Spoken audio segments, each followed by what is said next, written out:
What if we replaced baseball's gate-kept major leagues with an open league structure? Well, we found out 5 seasons ago now. Welcome to Baseball Dreamland, where 5 seasons of promotion, relegation, and Roosevelt Cup carnage have redefined how baseball determines its champions. In our superior universe, all clubs share equal rights to players and to climb the pyramid through merit, not money. And at the end of each season, a glorious chaos-soaked national cup that makes March Madness look like a PTA bake sale. Let's be honest, this puts a snoozer 16-team league with a World Series to shame. We've ballooned to 231 teams across 33 leagues and 3 pyramids. It's like if pro soccer and baseball had a beautiful, deeply nerdy baby. These clubs span the US, Cuba, and Canada. Odds are there's a team playing near you, even if your town's biggest attraction is a gas station and a raccoon named Larry, and more teams join every season. The Chicago Cubs have ruled the roost so far, 3 straight National League pennants and 2 Roosevelt Cups. The Philadelphia Athletics are the only club to win the American League, the National League, and the Cup. Meanwhile, Havana and Almendares are locked in proper Cuban rivalry, and the West Coast has seen Seattle, LA, and Oakland take turns at the top of the PCL. We begin with the Cubs, serial winners who belt out Tinkers to Evers to Chance after every victory. But then they lost my respect when moving Frank Chance to catcher after drafting Frank Conecchi, ruining the lyrics and upsetting poets everywhere. Here is Chance, 40 WAR in 10 seasons and still on the upswing. He just posted a career-high 181 WRC plus with 5 dingers in 1907. That's dead ball slugging, baby. The Philadelphia Athletics climbed into the National League in 1903 and immediately won it in 1904. But now their position player core is aging faster than milk in the sun, and relegation is looming unless they get younger and fast. Enter Charles Bender. At just 23, he's already stacked 25 WAR in 5 seasons and might be baseball's best pitcher. If anyone can keep Philly afloat, it's him. Nobody rides the tier elevator harder than the New York Highlanders. 2 promotions and 2 relegations in 5 years. And in 1906, they shocked the Cubs and won the Roosevelt Cup. 1908 will be their first year not changing tiers, and frankly, I'm a little saddened by this. They also drafted some Georgia kid named Ty Cobb. He's already put in 10 WAR, bouncing between Class A and the American League. Let's see if he can channel that legendary competitiveness into a run to the top. Boston, meanwhile, has been busy falling apart. After 2 straight relegations, they sank to Class A. Just when things looked hopeless, one outfielder changed everything. Johnny Bates, a real-life Boston alum, was drafted 10th overall in 1906 and promptly delivered 17 WAR. He's led the Doves right back to the National League, completing the circle of Boston baseball trauma. New Jersey's Cuban Giants went from Class D nobodies to Class A contenders. They skipped Class C entirely and blitzed through Class B in 1904. After barely surviving Class A for 2 seasons, they surged to 3rd place in 1907. The 1906 arrival of Eddie Collins didn't hurt. But make no mistake, Rube Foster is this team. In 1903, he threw 614 innings, batted .391, and earned 29 WAR. He's now at 63 career WAR, still pitching like an ace and playing first base on rest days. Rube Foster, the two-way monster you've never seen in MLB The Show. The Greenville Cotton Pickers took the scenic route, grinding their way from Class D to Class A the hard way, 3 straight promotions from 1904 to 1906. They didn't quite make it 4, but finished 3rd in Class A in 1907. And they've done this without a true star. Their closest thing is 37-year-old Mike Grady, who came over from the Kansas City Cowboys mid-season in 1906. The journeyman first baseman has quietly racked up 37 career wins above replacement. And now the pain. The Milwaukee Creams have been a walking sad trombone. 2 relegations already, and they barely avoided 3 others. After going 58 and 82 in 1907, Class D may be calling soon. The Shreveport Pirates were the laughingstock of the pyramid, 3 straight relegations, but then lightning struck. 2 draft lottery breaks brought in a pair of stars, and now they're heading back to Class C for 1908. This could be the start of a miracle. And how can you not root for a team with Bull Durham on it? No relation to the movie? No relation to the Bulls? Still awesome. The Brooklyn Superbas started this whole thing in the National League. Now, 1908 will be their 3rd year stuck in Class A after back-to-back relegations and 2 near-miss promotions. Still, as long as Jimmy Sheckard is patrolling their outfield, Brooklyn has hope. He's notched 57 career WAR, including 9 in 1907, and could drag this team back to the American League on his own. Most clubs didn't go on wild rides, but some didn't go anywhere. These 30 teams have been stuck in the same tier since 1903. No titles, no promotions, no relegations, just an eternal 500 purgatory. We salute your commitment to mediocrity. If stability were a sport, you'd be champions. But it's not, so yeah. The Roosevelt Cup doesn't move clubs up and down the pyramid, but what a spectacle! A celebration of baseball's weird, beautiful chaos. Teams like the New York Giants have won the whole tournament from Class A. The Seattle Seawashers made the 1904 quarterfinals from the Pacific Coast League, and Class B standouts like the Binghamton Bingos and Syracuse Stars have made magic. Even bottom feeders like Class D Guthrie and Wilkes-Barre have made it to the Final 8 as well.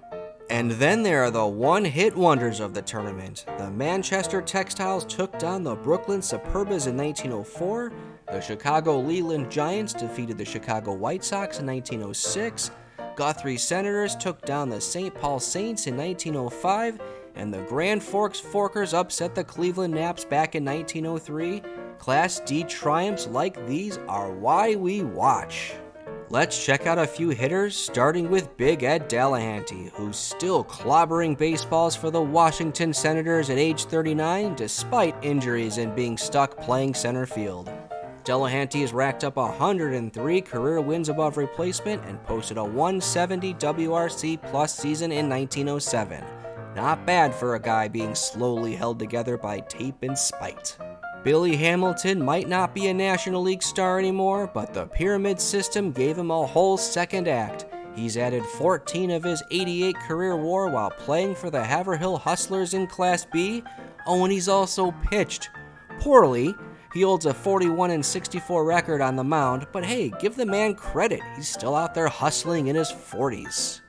Jesse Burkett just keeps going. The 38-year-old has now accumulated 79 career WAR, including 21 with the St. Louis Browns since 1903. In 1907, he played all 140 games and led the American League in plate appearances. Thanks in large part to Burkett, the Browns are gearing up for their 4th straight season in the 2nd tier. Nap Lajoie is 33, but you wouldn't know it from his stats. He's posted 74 career WAR, and in 1907 alone, he led the National League in hits, doubles, average, and slugging percentage. He's played in Class A, the American League, and the National League in the past 3 seasons. Clearly still in his prime, no matter the level of competition. Hannes Wagner has reached 71 career WAR with the Pittsburgh Pirates, where they've quietly been a top 3 team in the National League every season. He helped them win NL pennants in 1901 and 1902, but since the pyramid began, no trophies, just consistent greatness with a gnawing sense of existential dread. The great Cy Young is now in his 40s, playing Class A ball with the Boston Americans and still dominating. He's already logged 144 career WAR, and thanks to weaker competition and ageless elbow grease, he's got a real shot to surpass his real-life total of 167. Old man strength is undefeated. Kid Nichols has aged gracefully into the veteran member of the Philadelphia Athletics rotation, sitting at 94 career WAR heading into 1908. He began the universe in Class A with the Kansas City Blues, got traded in 1905, and now supports Charles Bender. He even won Game 1 of the Roosevelt Cup semis in 1907.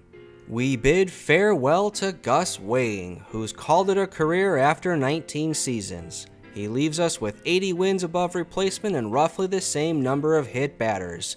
He spent the last few years with Class B Fall River, but no one can say he didn't leave a mark, often literal, on this game.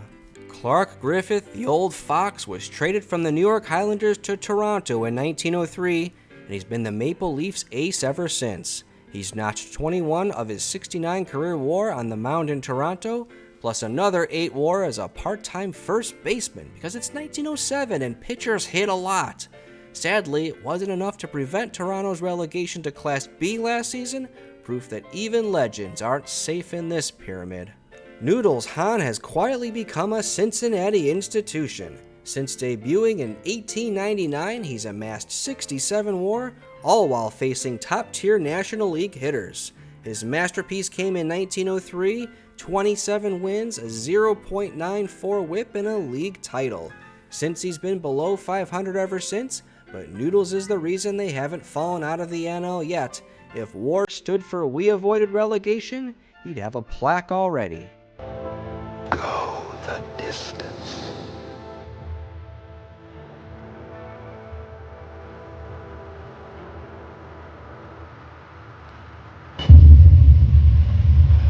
Moonlight Graham.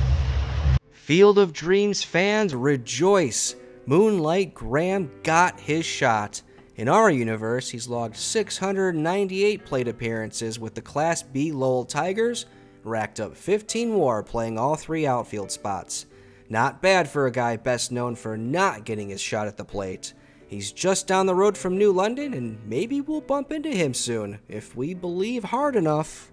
What a ride it's been! Since 1903, the New London Whalers have clawed their way up from Class D to Class B, riding a pattern of being either severely overmatched or shockingly dominant, with very little in between.